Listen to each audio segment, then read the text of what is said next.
What's up guys, welcome back to our channel How To Guide.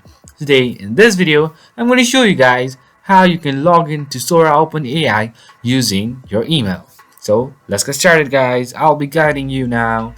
So firstly, what you're going to do is just go to your web browser and type SORA AI, and then go to this first link over here which says SORA OpenAI like this, and then you'll be in this platform, which is the website of SORA OpenAI. You can explore if you want, and then on your top you'll see the login option, and just go on it,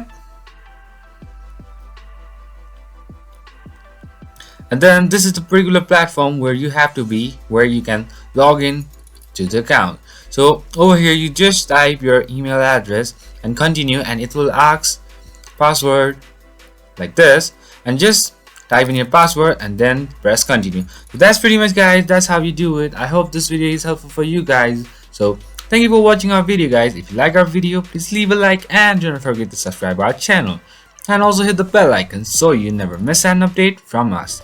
If you have any queries, please comment down below.